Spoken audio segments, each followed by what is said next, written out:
bienvenue sur Ninon Petra Studio. J'espère que vous allez bien, que vous avez passé une bonne semaine. Alors, je préviens juste qu'aujourd'hui, je filme avec mon iPhone puisque j'ai un souci avec ma caméra alors qu'elle est toute neuve. J'espère que la qualité et le son vont quand même être assez corrects. Ne m'en voulez pas, mais j'ai constamment des galères avec mon matériel.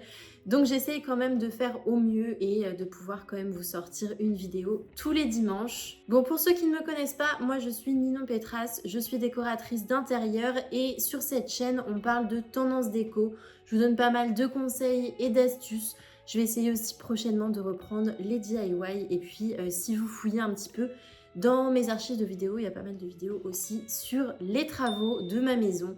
Donc aujourd'hui, le sujet que j'avais envie d'aborder, c'est les tendances couleurs.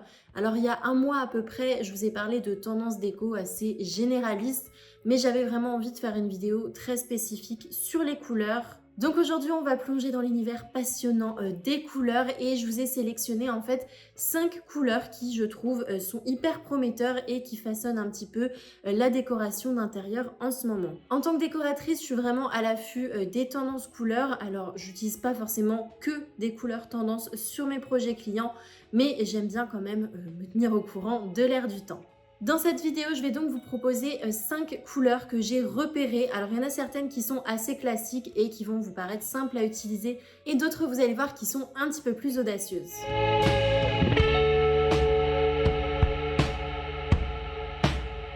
Alors la première couleur dont je voulais parler, c'est le bleu ciel. C'est vrai que c'est pas forcément une couleur hyper originale, mais je trouve que c'est une tonalité qui est hyper intemporelle et rassurante. En fonction des années, il y a toujours un bleu à la mode et en ce moment, c'est donc le bleu ciel. Le bleu ciel, il est hyper optimiste, il nous évoque directement un ciel d'été clair et dégagé. Ça apporte de la sérénité et puis forcément, ça nous procure un sentiment de calme et de relaxation. Je trouve aussi que c'est une couleur qui est très polyvalente. On peut autant l'utiliser dans une pièce de vie, dans une cuisine, dans une chambre d'enfant par exemple. Et elle s'adapte aussi à pas mal de styles déco différents. Et puis si je la trouve intéressante à utiliser, c'est qu'elle va aussi bien s'adapter dans une gamme de couleurs estivales, donc pourquoi pas avec d'autres pastels ou avec des couleurs un peu plus neutres, que dans une gamme hivernale où on va essayer peut-être de la réchauffer avec des tons terreux. Je conseille aussi le bleu ciel dans des petites pièces, des pièces sombres et des pièces qui ne sont pas du tout éclairées par la lumière naturelle puisque c'est une couleur claire donc qui possède beaucoup de blanc à l'intérieur et donc elle va refléter naturellement la lumière.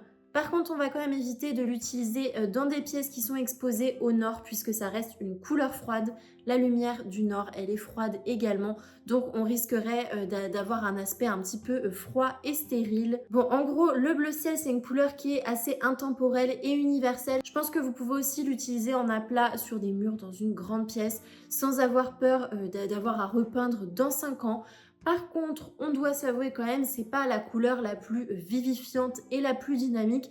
Donc n'hésitez pas quand même à la relever un petit peu avec des petites touches de peps, des objets un petit peu colorés dans cette pièce pour apporter plus d'énergie. Dernière chose sur le bleu ciel, il n'y a pas qu'un seul bleu ciel, il y a aussi plein de tonalités différentes. Donc en fonction de votre personnalité, vous pouvez aller vers un bleu ciel un petit peu plus neutre, plus grisé et désaturé, ou alors quelque chose d'un petit peu plus tonique avec plus de saturation à l'intérieur.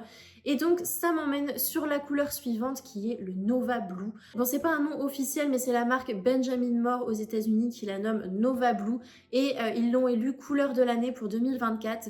Moi, je voulais sélectionner parce que je trouve que c'est un autre bleu qui est beaucoup plus audacieux. Alors, c'est une couleur qui est encore timide, on la voit pas partout dans la décoration, mais je trouve qu'elle a un fort potentiel. En fait, c'est un mélange de bleu et de violet et je trouve qu'elle est hyper spirituelle et très subtile.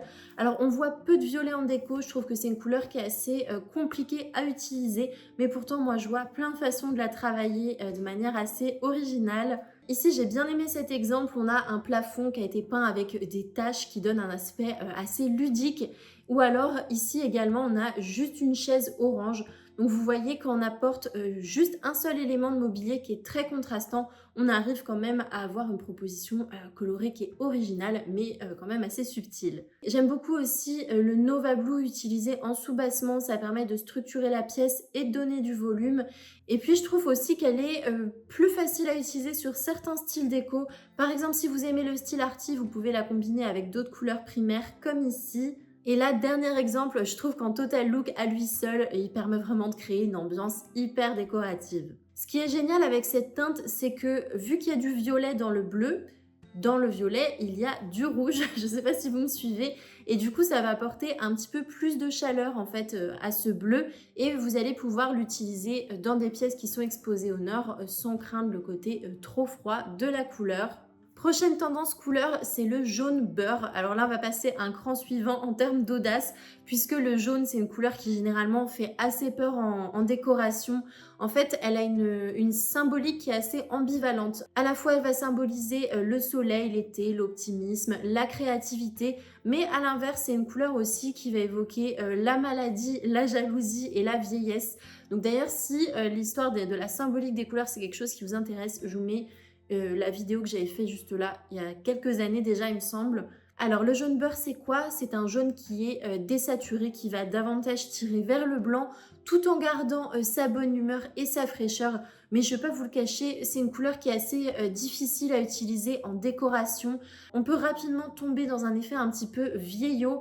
Et puis, moi, ça me rappelle aussi pas mal le papier peint des maisons de nos grands-parents qu'on continue à enlever encore aujourd'hui dans les rénovations. Je ne sais pas si vous aimez visiter des châteaux en France, mais en tout cas, vous remarquerez que le jaune beurre, c'est une couleur qui est très utilisée sur les boiseries, dans les châteaux. On le retrouve aussi dans le style un petit peu cottagecore, campagne chic, dans les cuisines traditionnelles. En revanche, je trouve que c'est une couleur qui fonctionne très bien lorsqu'on l'utilise comme un neutre.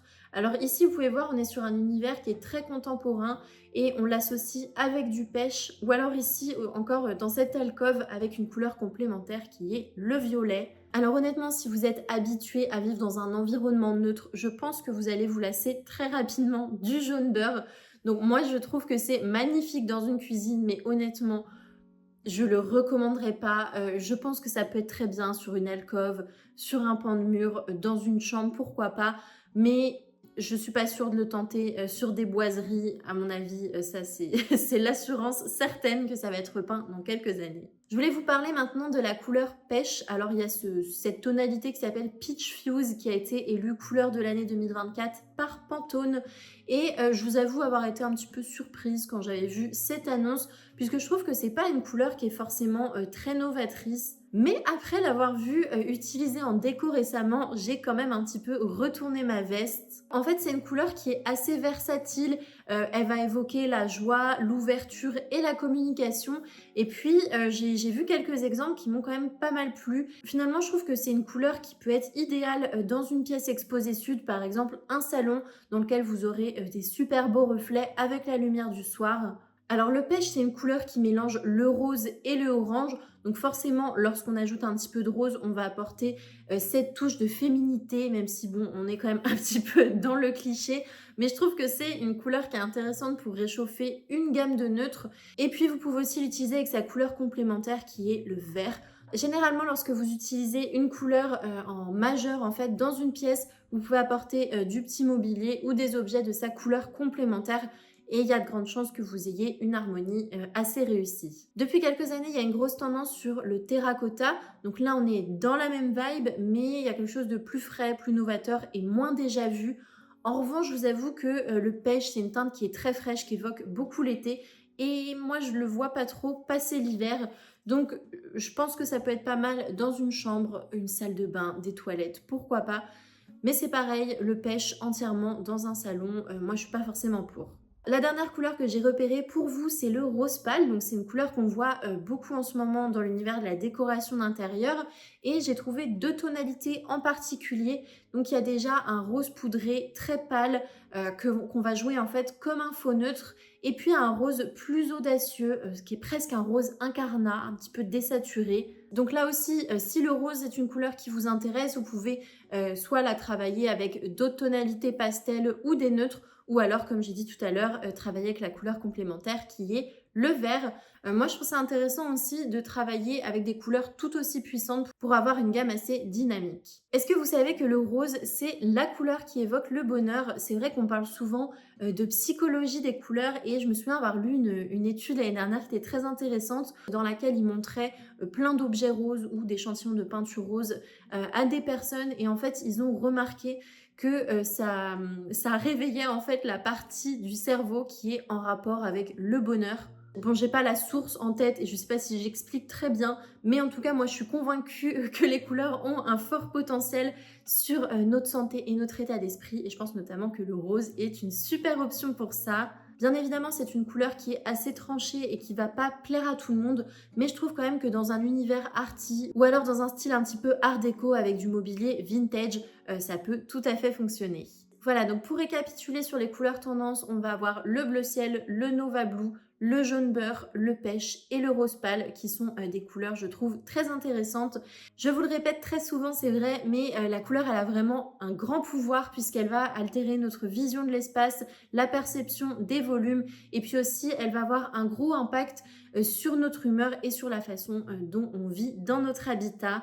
Je pense aussi qu'il ne faut pas se créer de barrière avec la couleur et qu'il faut rester ouvert aux possibilités. Je vous parlais notamment du jaune ou du violet qui ne sont pas forcément très faciles à utiliser, mais vous voyez que lorsqu'on les intègre dans des gammes de couleurs qui les mettent en valeur, en fait finalement ça peut apporter de la douceur et de l'intemporalité à votre espace. Il y a tellement de façons de travailler la couleur, que ce soit en camailleux, en contraste ou avec des accents, que ce serait vraiment dommage de s'en priver. En tant que décoratrice, je propose à mes clients une vraie réflexion autour de la couleur dans le but de trouver les nuances parfaites qui vont correspondre à votre personnalité. Bien sûr, il y a la peinture, mais n'oubliez pas aussi que la couleur, elle peut arriver grâce aux revêtements, au mobilier ou aux petits objets de déco qui peuvent agir comme des petits accents colorés dans un espace. Voilà donc pour un aperçu des couleurs du moment. J'espère que cette vidéo vous a plu. Si c'est le cas, n'oubliez pas de mettre un petit like, ça me soutient vraiment dans la création de mon contenu. Je vous remets également mon site internet juste là si vous voulez aller voir un aperçu de mes derniers projets. Et puis on se retrouve très bientôt pour une nouvelle vidéo. À bientôt!